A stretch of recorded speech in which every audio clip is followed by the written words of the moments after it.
Sir কাস্টমারটা চলে গেল। তো কাস্টমার চলে গেছে, আমি কি করবো? কাস্টমার রিজিকে যদি বাইক থাকে নিবো, নাইলে নিবো না। কারো রিজিকে কারো হাতে বেটা, যা। তোর কি কালার পছন্দ হয়েছে? হ্যাঁ ভাই, এই কালারই নিবো। ও ভাই এদিকে আসেন। ভাই এই গাড়িটার দাম কত? চাচা এটা তো অনলাইন প্রাইস 2,40,000 টাকা। ভাই তাহলে গাড়িটা রেডি করে দেন, আমরা এখনই নিয়ে যাবো। আচ্ছা যান, অফিসে যাইয়া পেমেন্টটা করে আসেন। আই বাবা লো, অফিসে যাই। আইছে দেখতে দেয়া একটা সাইকেল কেনার যোগ্যতা নেই, হে আইছে হুন্ডা কিনতে। আসসালামু আলাইকুম ভাই। ওয়ালাইকুম সালাম। ওই আমার ছেলে একটা বাইক পছন্দ করছিল। কি বাইক? রাব্বি ক। FZ V2। ও এফজেড V2। দাম কি ঠিক আছে? জি ভাই। কোনো বাকি হবে না, দাম কিন্তু কম হবে না। ওকে ভাই। ঠিক আছে। আসাদ। জি স্যার, আইতেছি। বলেন স্যার। ওনা কোন মডেল বাইক দেখছে? FZ V2। ও এই আচ্ছা, পেমেন্ট কি ক্যাশে না চেকে? 1 লাখ টাকা ক্যাশ দিব আর 1,40,000 টাকা আপনার অ্যাকাউন্টে পাঠাই দিব। এই যে ভাই নেন 1 লাখ টাকা। আরে আবার সেই অ্যাকাউন্টের ঝামেলা। এটার অ্যাকাউন্ট নাম্বার, এখানে বাকিটা পাঠান। বাবা নে এই অ্যাকাউন্টে পাঠাই দে। আচ্ছা আব্বা। কিরে বন্ধু কেমন আছিস? আরে শিমুল বন্ধু, ভালো আছোস? হ্যাঁ বন্ধু ভালো। কিছু কবি? না বন্ধু। আরে বন্ধু তুই স্যার বাদ দিয়া তুই মালিকের স্যার এবার সব কারণটা কি? আরে বেটা, মালিক খেলায় 2 দিনের জন্য ঢাকার বাইরে গেছে, আজকে মালিক আমি। Bye bye. হ্যাঁ বন্ধু বুঝতে পারছি। তারপর কি খাবি ক? না বন্ধু পেট ভরা। ভাই জি বলেন। একটু প্রবলেম হচ্ছে, অ্যাকাউন্টে টাকা ঢুকতেছে না, অন্য কোনো অ্যাকাউন্ট নাই, কি সমস্যা করতেছে? সার্ভারে ঝামেলা করতেছে। আরে মিয়া কি বাসাল অ্যাকাউন্ট নিয়ে আসেন মিয়া, অ্যাকাউন্টে টাকা ঢোকে না, পরে অ্যাকাউন্টে পাঠান। ঠিক আছে ভাই, পাঠাচ্ছি। কিরে বন্ধু তুই সামনে কাস্টমার বসায় রেখা মোবাইলে গেম খেলতেছ, আগে কাস্টমারটা বিদায় কর। হ্যাঁ রে বেটা, এই প্রতিষ্ঠানে আমি চাকরি করি, মাস গেলে আমার 30,000 টাকা বেতন দেয়। আমি যদি আজকে 2টা বাইক বেশি সেল করি, মালিক কি আমার 5,000 টাকা বাড়াই দিব? আরে বসে বসে থাক বেটা। বন্ধু বুঝলাম তুই বেতনে চাকরি কর, কিন্তু এই শোরুমের মালিক তোর যে বেতনটা দেয় তোর কাজের উপর ভিত্তি করে তো বেতনটা দেয়, তোর কি একটা দায়িত্ব আছে না? আরে বেটা তুই আমার জ্ঞান দিস না তো, তুই কি আমার বন্ধু না শত্রু বেটা? চুপ করে বসে কেন, না ভালো লাগলে জায়গা। ভাই একটু এইদিকে আসেন তো। জি ভাই। ভাই এই বাইকটা তো আমাদের অনেক পছন্দ হয়েছে। তো ভাই এটা কোন দেশে বাইক? ভাই আমি তো জানি না। আচ্ছা 1 মিনিট দাঁড়ান। ভাই 4টা বাজে গেছে, এখন তো অ্যাকাউন্টে টাকা ঢোকে নাই। ভাই আমার একটা ফ্রেন্ডের ব্যাংকে পাঠাইছি, ও ক্যাশ নিয়ে আসতেছে।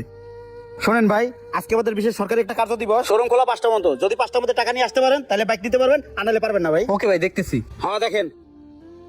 স্যার বড় একটা কাস্টমার আইছে, বাইকটা এখনই নিব, আপনি একটু গেলে ভালো হইতো। তুই আসস কি করতে?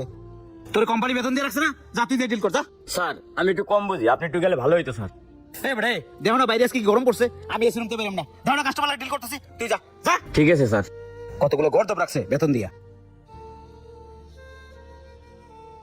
ভাই এটা তো মনে হয় ইন্ডিয়ান হইব। আরে ভাই আপনি তো ঠিক মতো কথাই বলতে পারেন না। ল আমরা এখান থেকে বাইক নিব না, অন্য শোরুমে দেখি আয়। ও ভাই বাইক নিলেন না? না ভাই নিব না।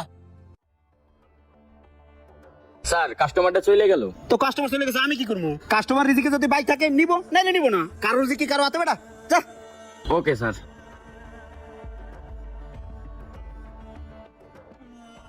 কি ও ভাই, আপনাকে কইলাম যে 5টা মধ্যে শোরুম ক্লোজিং এর টাইম, আপনাকে টিয়া কই?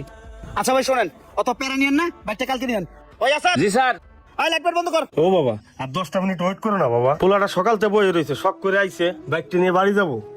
হো রে চাচা, আপনার পোলার আবেগ দিয়ে দিয়ে আমি পানি খামু? আমার তো বাসায় বউ বাচ্চা আছে নাকি? তো কালকে নিলে আপনার কাছে নেবো, অন্য শোরুমে নিতে পারবো না। হ্যাঁ যান যান, অন্য শোরুম দিয়ে নিয়েন যান। ওই বেটা লাইট বন্ধ কর। এরা বে ও অন্য শোরুমে যাই। হ্যাঁ বেরান বেরান। আরে কি হয়েছে, চিল্লাচিল্লি কেন? ভাই বসেন বসেন। কি ব্যাপার, এত তাড়াতাড়ি লাইট বন্ধ করতেছে কেন? লাইট দাও লাইট দাও। কি ব্যাপার, কোনো সমস্যা হয়েছে? চিল্লাচিল্লি করতেছে। আরে ভাই কোনো সমস্যা নাই, সকালতে বসে রয়েছে একটা বাইক নিবো, ব্যাংকে একটু লেনদেনের সমস্যা হচ্ছে, টাকা ঢুকতেছে না। আমার লোক ব্যাংকের থেকে টাকা নিয়ে আসতেছে, সর্বোচ্চ 5 মিনিট সময় লাগবে। আপনার এই লোক বলতেছে যে 5টা বাজে শোরুম বন্ধ করবে, আর 5টা মিনিট সহ্য হইতেছে না, আমাকে দূর দূর খালি আচ্ছা বসেন, আমি বাইকের ব্যবস্থা করে দিচ্ছি। ধরবি আপনার বাইকের গলি মারি, টাকাতে বাইক নিবো, তারা তো তেল মারার সময় আসেনি। নেন আমার টাকা ফেরত যান। এই নেন। অনেক শোরুম রাত 10টা পর্যন্ত খোলা থাকে, আমরা হতে বাইক নিব মানে। এ বাবা চল। কি ব্যাপার মুন্না, তুমি যে সারাদিন শোরুমে বসে আছে, একটা বাইকও বিক্রি করো না কেন? 10টা মিনিট থেকে বাইকটা বিক্রি করলে কি হইতো? একবারে 5টা বাজে যাওয়ার জন্য পাগল হয়ে গেছো? না মানে হয়েছে কি স্যার, আজকে তো 5টা বাজে ক্লোজিং এর টাইম, তো বউ আবার বাসায় গরম গরম কাচ্চি আছে স্যার, এর লেগে। মুন্না তুমি তোমার বোর কাচ্চির কথা চিন্তা করলা, একবার আমার কথা চিন্তা করলা না? আচ্ছা মুন্না, তুমি যে আমার কাছ থেকে বেতনটা নাও, তুমি কি একবার চিন্তা করছো এই বেতনটা তুমি হালাল ভাবে নিচ্ছ কিনা? স্যার আপনি কারে রেখে গেছেন, হ্যাঁ তো আস্তে একটা কলা গাছ। সকাল থেকে কয়েকটা কাস্টমার আইছে, কাস্টমার এলে কাস্টমারের কোনো মূল্যায়নই করে, কাস্টমারের সাথে কথা কয় না, বয়ে বয়ে এসির বাতাস খায় আর মোবাইল টেপে। এখনো সময় আছে, হারে বাদ দিয়ে দেন, নইলে কিন্তু আপনার শোরুম চাঙ্গে উঠবো। আমি মাপও চাই দোয়াও চাই, তোমার আর এই শোরুমে থাকার দরকার নাই। তোমার মতো ম্যানেজার যদি এই শোরুমে থাকে, আর রাস্তায় ভিক্ষা করে খাওয়া লাগবে। যাও বাইরে। স্যার একবার ভাইবা দেন, আমার কিন্তু এলএডি 10 বছরের অভিজ্ঞতা। পুরো তো 10 বছরের অভিজ্ঞতার গোষ্ঠী। তোর অভিজ্ঞতা থাকে লাভ কি? তুই তো মালিকের দুঃখ কষ্টই বুঝছ না। ওই অভিজ্ঞতা ধুয়ে কেন পানি খামু? বাইরে যা, 10 বছরের অভিজ্ঞতা বানাইতেছে। আর তোরা কি করছিস শোরুমে থাকে